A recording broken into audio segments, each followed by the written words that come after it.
नमस्कार। आज मंत्रिपरिषद में 19 एजेंडों पे स्वीकृति मिली है। सबसे पहला जो एजेंडा है उसमें राज्य सरकार ने एक नया विभाग गठन का प्रस्ताव लिया है। इस डिपार्टमेंट का नाम खेल विभाग होगा और ये डिपार्टमेंट ऑफ स्पोर्ट्स के नाम से जाना जाएगा। यह खेल विभाग अलग नया एक विभाग है। इसमें खेल कूद के विकास से संबंधित कार्य किए जाएंगे। खेल कूद और जो हमारे खिलाड़ी हैं उनके कल्याण से संबंधित कार्य किए जाएंगे। राज्य में जितना भी खेल इंफ्रास्ट्रक्चर है वह इसके अधीनस्थ होगा।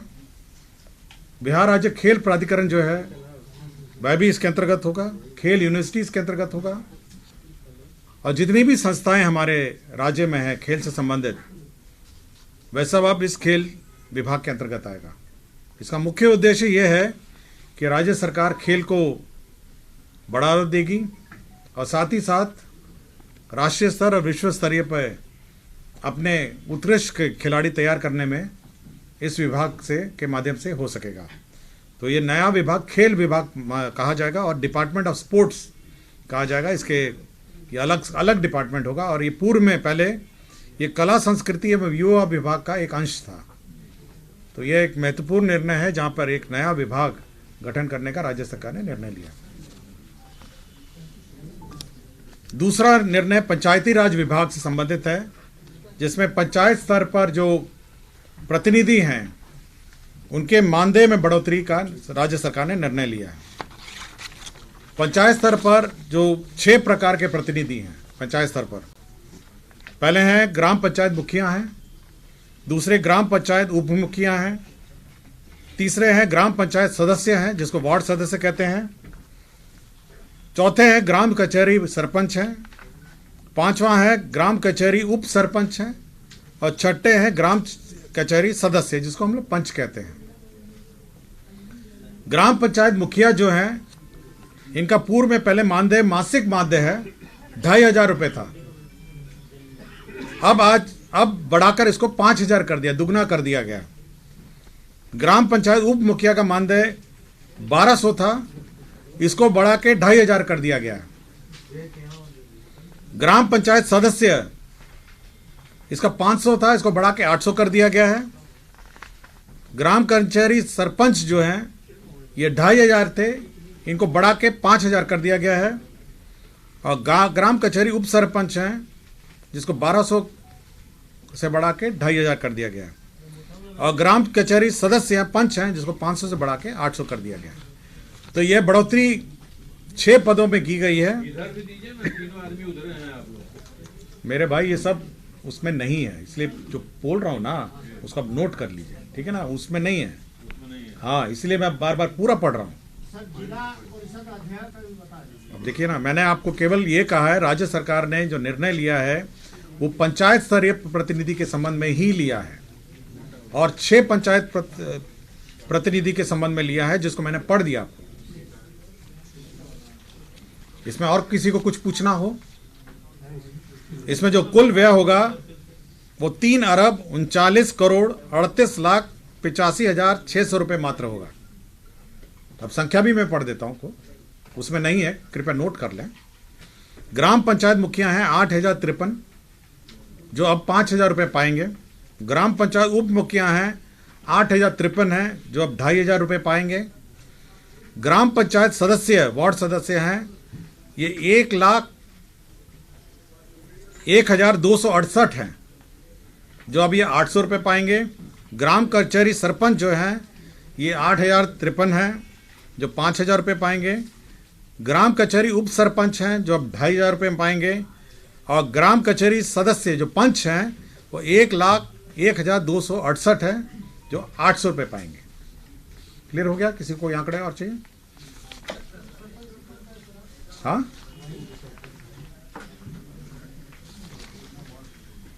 समाज कल्याण निदेशालय, ये जो समाज कल्याण विभाग है इसमें जो आंगनवाड़ी सेविका और सहायिका है इनके मानदेय में बढ़ोतरी राज्य सरकार ने की है।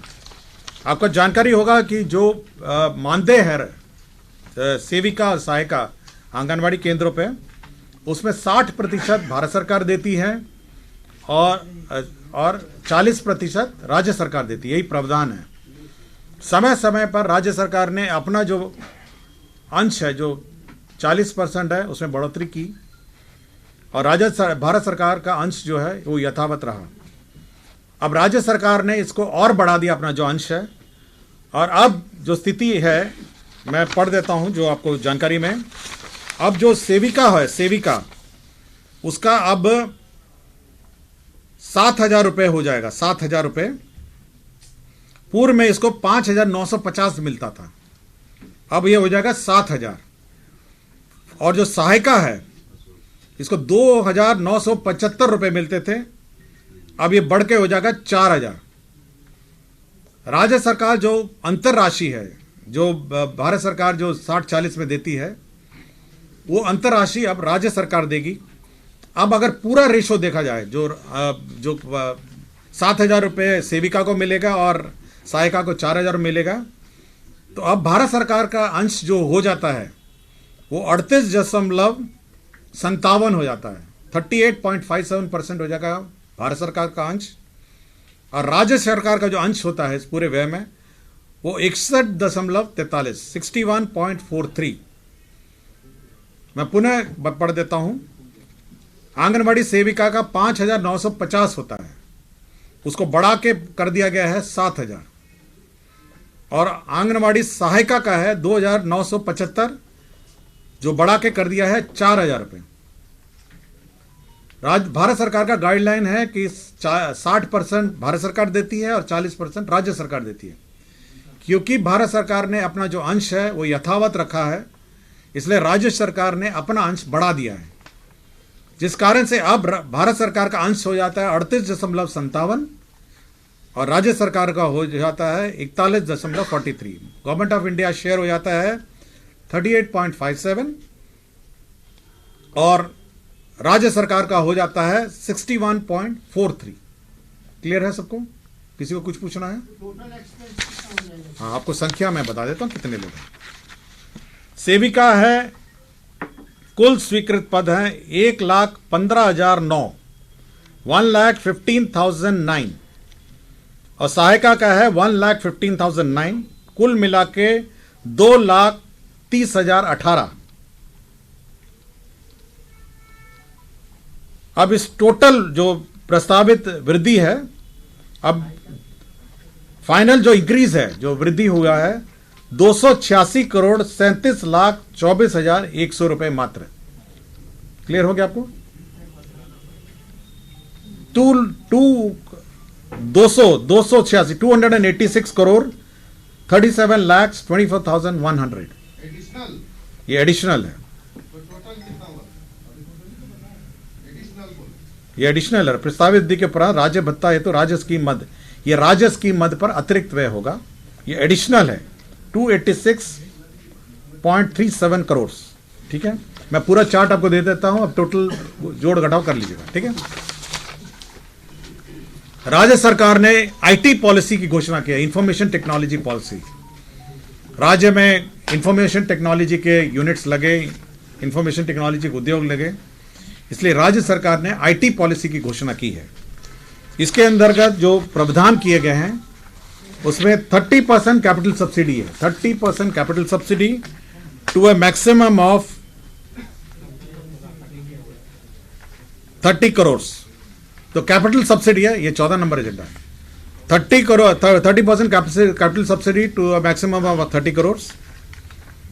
इसमें लैंड का जो कॉस्ट है वो 20% से ज्यादा नहीं होगा और जो भी फाइनेंशियल इंस्टीट्यूशन द्वारा असेस्ड है, बैंक्ड है, उनको यह सब्सिडी राशि दी जाएगी।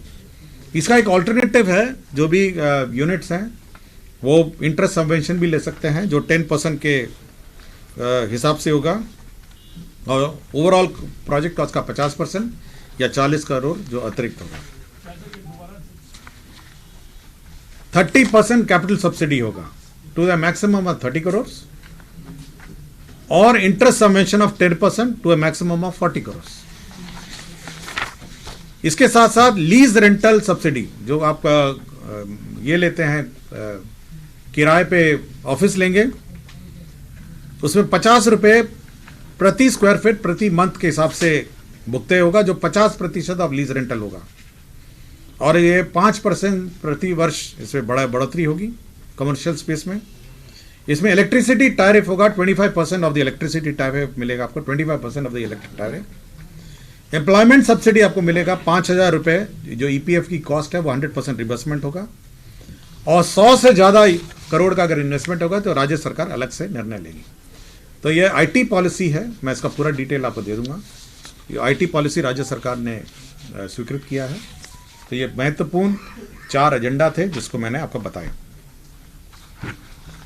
गया जिला अंतर्गत डोभी अंचल में आपको याद होगा जो फ्रेट कॉरिडोर है, वहां पे जो अमृतसर कोलकाता फ्रेट कॉरिडोर है, राज्य सरकार ने वहां पे लैंड एक्वायर किया था। तो 636 एकड़ लैंड जो है, 636 एकड़ जो लैंड है वो इंटीग्रेटेड मैन्युफैक्चरिंग क्लस्टर के रूप में वहां पे अलॉट किया जाएगा बियाड़ा को। और इसके लिए एक एसपीवी बनाई गई है, स्पेशल पर्पस व्हीकल, तो वो जो अलॉट करेगा बियाड़ा के माध्यम से। ये 636 एकड़ भूमि है जो गया जिला अंतर्गत डोभी अंचल में अवस्थित है। तो एक इंटीग्रेटेड मैन्युफैक्चरिंग क्लस्टर जो है अमृतसर कोलकाता फ्रेट कॉरिडोर में, यह अब डोभी अंचल गया जिला में यह होगा। इसकी स्वीकृति राज्य सरकार ने दी है। इसकी कुल राशि जो है ये 95,71,09,800 रुपये है। तो ये कॉस्ट ऑफ लैंड भी है जो राज्य सरकार ने बियाड़ा को स्थानांतरित किया। विज्ञान एवं प्रौद्योगिकी विभाग ने अपने 46 राजकीय पॉलिटेक्निक और 38 इंजीनियरिंग कॉलेज और 46 राजकीय पॉलिटेक्निक में आपका इंटरनेट सुविधा लगाएगी। इसमें 500 मेगाबिट्स पर सेकेंड और 300 मेगाबिट्स पर सेकेंड है, जिसमें अनुमानित लागत होगी 47.15 करोड़। तो ये इंटरनेट की सुविधा सभी इंजीनियरिंग कॉलेजेस और पॉलिटेक्निक में ये होगी। तो राज्य सरकार ने 47.15 करोड़ की योजना की स्वीकृत की है। स्वास्थ्य विभाग के अंतर्गत आयुष, आयुर्वेदिक, होम्योपैथिक, यूनानी परिक्षेत्र में संवर्धन एवं विकास के लिए राज्य के 12 जिले यथा बक्सर, कैमूर, जहानाबाद, जमुई, शेखपुरा, लखीसराय, सुपौल, किशनगंज, अररिया, बांका, शिवहर और अरवल वे जिला संयुक्त औषधालय की स्थापना की है। इसमें 108 पदों का सृजन किया। तो इंटीग्रेटेड औषधालय का निर्माण होगा इन 12 जिलों में और इसमें 108 पदों का सृजन हुआ है। सिर और मुंह, हेड एंड नेक का कैंसर अस्पताल के रूप में संचालित है और ये दरभंगा में गंगवारा एक जगह है, गंगवारा दरभंगा में ये 100 बेडेड हॉस्पिटल है। इस हॉस्पिटल को अब होमी बाबा कैंसर अस्पताल अनुसंधान केंद्र मुजफ्फरपुर को सुपुर्द किया जाएगा। आपको जानकारी होगा जो कैंसर हॉस्पिटल है मुजफ्फरपुर में वो संचालित है, बहुत अच्छी तरह संचालित है और काफ़ी वृहद पैमाने में मुजफ्फरपुर में संचालित है। अब उसी को ये हेड एंड नेक गर्दन कैंसर अस्पताल जो दरभंगा में है, गंगवारा में है, अब उसको हैंडओवर किया जाएगा, वही संचालित ऐसा करेगा। मधुबनी जिला अंतर्गत फुलपरास प्रखंड अंतर्गत मदनपट्टी ग्राम के समीप सुग्रवे नदी पर गेटेड वियर एवं संलग्न संरचना के निर्माण कार्य के लिए 49 करोड़ 1,50,385 रुपए की स्वीकृति दी गई है। पटना जिला अंतर्गत जो आपका मेट्रो रेल का स्टेशन है, Moinul Haq stadium metro station है, उसके लिए जमीन का स्थानांतरण किया गया। पश्चिम चंपारण में वाल्मीकि नगर में आपको जानकारी होगा कि एक 100 कमरे का गेस्ट हाउस बन रहा है और साथ ही साथ वहाँ पे सभागार भी बन रहा है। तो उसके लिए राशि की आवश्यकता थी। 500 सीटर सभागार है वहाँ पे, 500 सीटर, और 102 कमरे का गेस्ट हाउस बन रहा है। 40 करोड़ बिहार कंटिजेंसी फंड से उसको भुगतान के लिए दिया जा रहा है। कार्य बड़ी प्रगति में चल रहा है, इसको भुगतान के लिए राशि की जरूरत है।